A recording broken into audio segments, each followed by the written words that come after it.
Hola, ¿qué tal? Este es El Infiltrado y bueno, en esta ocasión queremos hacer una precisión. En este video no celebramos la muerte de nadie ni nos alegramos, mucho menos. ¿Por qué? Porque pues nadie merece morir, porque el derecho a la vida es un derecho universal.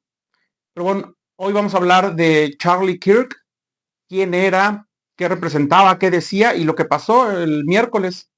Este personaje de enorme influencia política de la derecha en Estados Unidos fue cobardemente asesinado.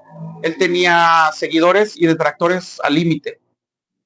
Y bueno, veamos exactamente qué fue lo que pasó y cuál era la influencia que tenía Charlie Kirk. Bueno, él era un joven de 31 años, nació en el 93, fue fundador de Turning Point USA desde los 18 años. Es una asociación orientada al activismo conservador entre jóvenes universitarios. Tenía amplia presencia en redes sociales y logró movilizar mucho el voto joven a favor del movimiento MAGA de Make America Great Again de Donald Trump. Y bueno, su estilo era único. Hacía unas mesas de debate que las llamaba Prove Me Wrong, o compruébame que estoy equivocado. Estas mesas de debate en campus universitarios con estudiantes progresistas para confrontar ideas siempre. Participaba directamente en confrontaciones polémicas, en discursos provocadores sobre diversos temas, ¿no? Sobre inmigración, sobre género, sobre derechos reproductivos, sobre raza. Y bueno, por ejemplo, vamos a analizar uno por uno. En inmigración, ¿qué decía él sobre la inmigración? Obviamente estaba alineado con las políticas de Donald Trump. Y bueno, hablaba frecuentemente de inmigrantes en términos de amenaza demográfica o de amenaza cultural. Él así lo llamaba, ¿no? Denunciaba lo que se percibía como políticas que favorecían la inmigración ilegal, cambios demográficos, impacto en los servicios públicos, la carga pública que señalan, ¿no? Y bueno, de hecho, algunos críticos lo acusan de propagar ideas del reemplazo, ideas fascistas, podríamos llamarle. Y bueno, ¿qué hablaba sobre los derechos de portar armas, derechos de armas, específicamente lo de la segunda enmienda? Él era un férreo defensor de la segunda enmienda. ¿Qué decía? Decía una frase como esta, chéquenla ahí, y bueno, la voy a traducir brevemente, es decir, decía que algunas muertes con armas serían un costo aceptable para garantizar el derecho constitucional de posesión de armas. Así lo decía él. Y en ese formato afirmaba que no era posible eliminar totalmente los tiroteos, pero que lo importante era proteger los derechos de la segunda enmienda. De hecho, decía que protegiendo la segunda enmienda, las otras enmiendas estarían seguras. O sea, él era un férreo defensor de que las personas pudieran portar armas. Y bueno, se le atribuye que dijo sobre la empatía. Esta frase es muy lapidaria. Decía que la empatía era un término de la nueva era que estaba haciendo mucho daño y que, bueno, hay fact checks sobre esta frase, que sí lo dijo, y habría que analizar un poco más si es que no fue sacado de contexto. El argumento suyo era que la empatía en exceso o mal ubicada diluye discursos, legitima reclamos radicales o debilita ciertas creencias tradicionales o valores conservadores.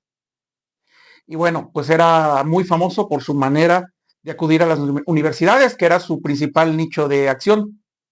Era una elección estratégica.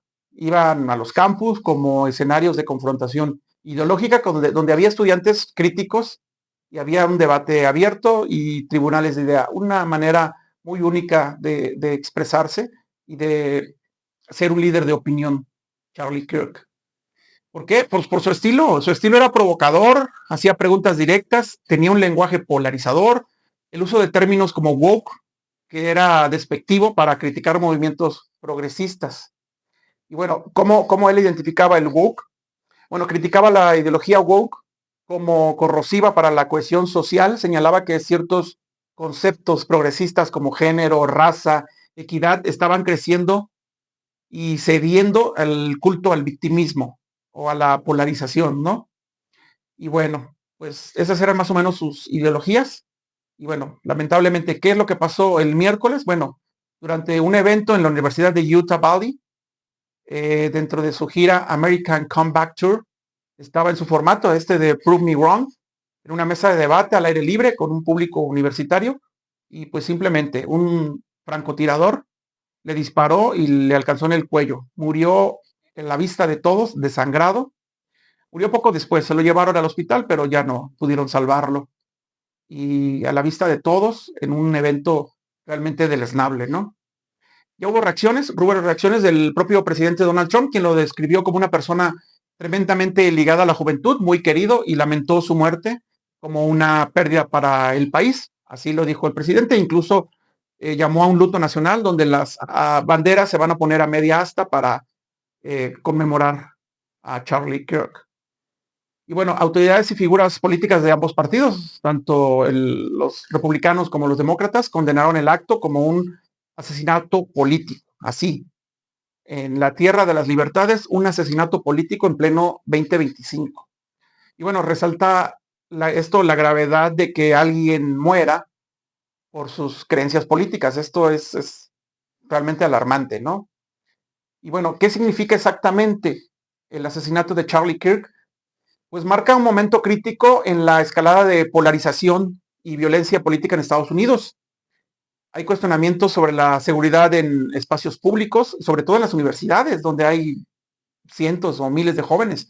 Los discursos de odio o de polarización que pueden incitar directa o indirectamente los actos extremistas, ¿no?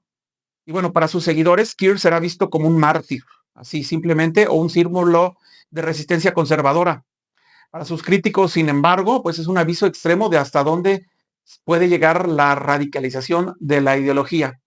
Pero bueno, estos hechos no tendrían por qué pasar en pleno 2025 en un país de libertades, supuestamente, pero que actualmente está muy, muy polarizado.